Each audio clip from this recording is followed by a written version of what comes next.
Welcome to Let's Talk About Life with Alan Weinstein, author of Memoirs of a Learning Disabled, Dyslexic, Multimillionaire, and me, his daughter Sherry. Each episode, we will touch on topics such as how to use your mind to achieve goals, overcome obstacles, and give insights on how to reach one's fullest potential.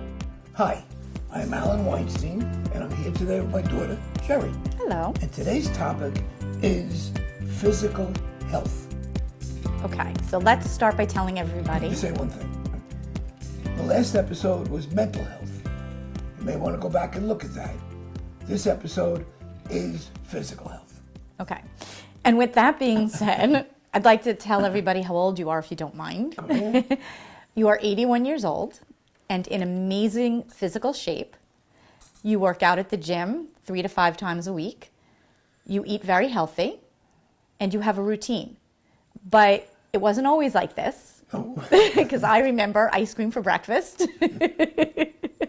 Not exactly a healthy choice. Well, they came with waffles. They did. But I also remember, many things, major desserts, always junk food in the house. So what made you transition? How did that happen? Well, first of all, again, I must say, I'm not a doctor. I have no medical experience. And the only thing I'm giving you is advice on what I did. Right. So I don't even want to call it advice. I'm giving you my history of physical health. What worked for you? What worked for me. If you've been following me, and if you haven't, then maybe you should go back on other episodes and go to my website and see what I'm talking about. But one day I woke up and I was $13,800,000 in debt. Overnight. I'm not going to explain how that happened. It's written in my book, and it's in other episodes that I have done in the previously. Well, I think anybody would get a shock. And actually, for 3 days, I didn't get out of bed. I was totally distraught. On the 4th day, I get up 6 o'clock in the morning, and I was asked, "Where are you going?" And I said, "I'm going to run." "But you don't run." "But now I do."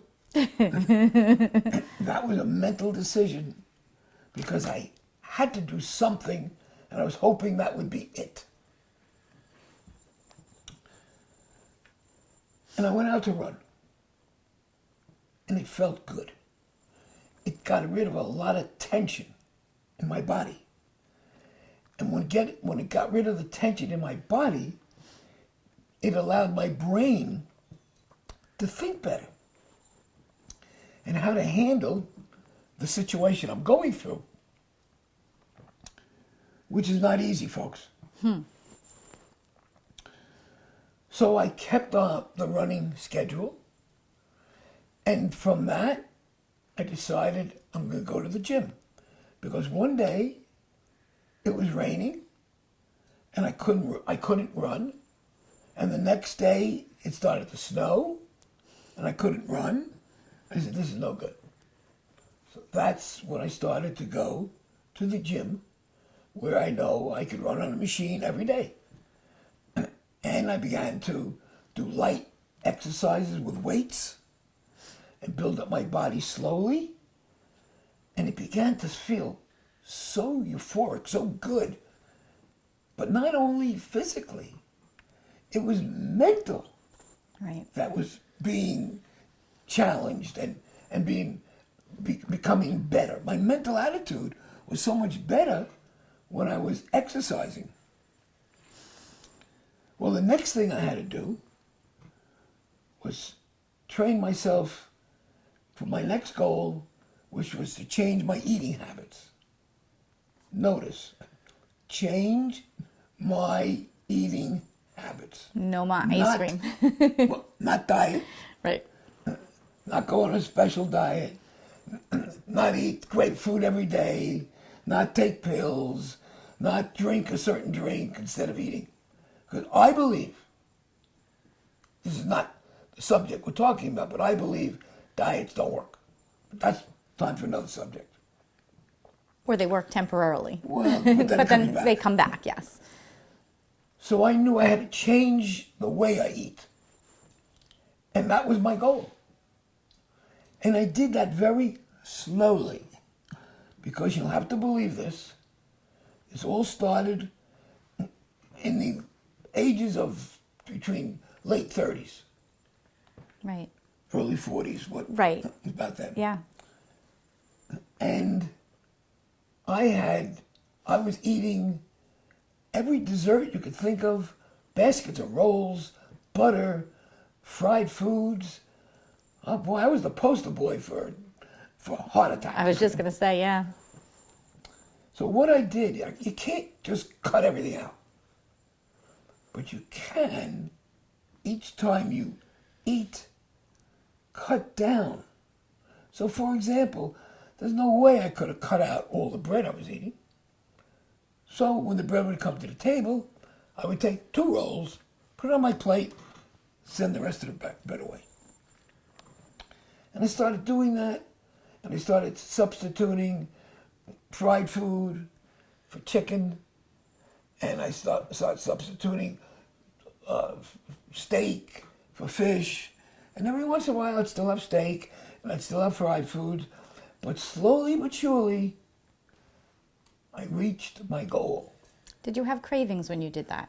For the things that you had kind of, because you never cut anything out, but you cut it to less. So did you have the cravings for it because you were doing less of it? Or were the cravings kind of at bay because you were still putting it in your body? That's an interesting question, and I'm going to give you a challenge. Okay. I'm always up for a good challenge. But I'm going to give you a story first. I was sitting in the diner, and I ordered a turkey sandwich on whole wheat toast with tomato and mustard. Healthy? Yes. Nice sized turkey sandwich. I eat half the sandwich, and I get a phone call, a business call. Very important, I have to go out of the diner. And I'm on this call for about 10, 12, 15 minutes. I come back, I'm full. I can't eat that sandwich, that half. Had I not gone for that phone call, I would have eaten the half a sandwich. Right. So, try that, folks.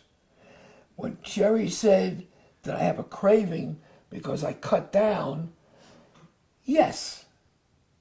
But 15 or 20 minutes or a half hour later, it was gone. Because I gave my food an opportunity to digest. So, folks, it is very important for you to get involved with your physical health. It's very important. If you look around, you will see plenty of people, too many Americans, disgustingly overweight. Got to do something about that. Because, again, when you get to my age, you want to be able to live. I always say one thing.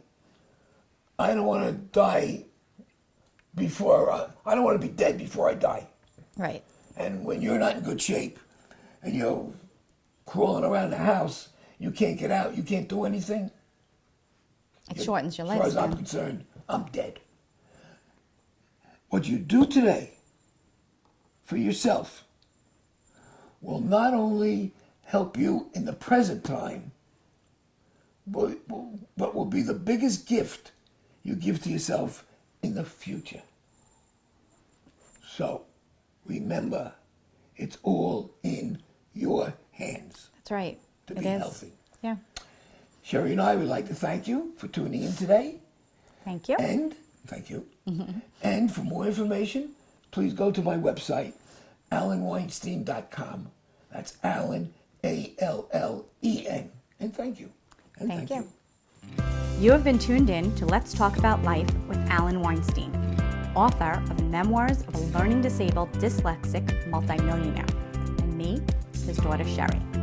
For more daily inspiration, follow Alan Weinstein on Facebook, Instagram, and Twitter. Have a question you want Alan to answer? send him an email at askallen@allenweinstein.com. That's Allen, A-L-L-E-N.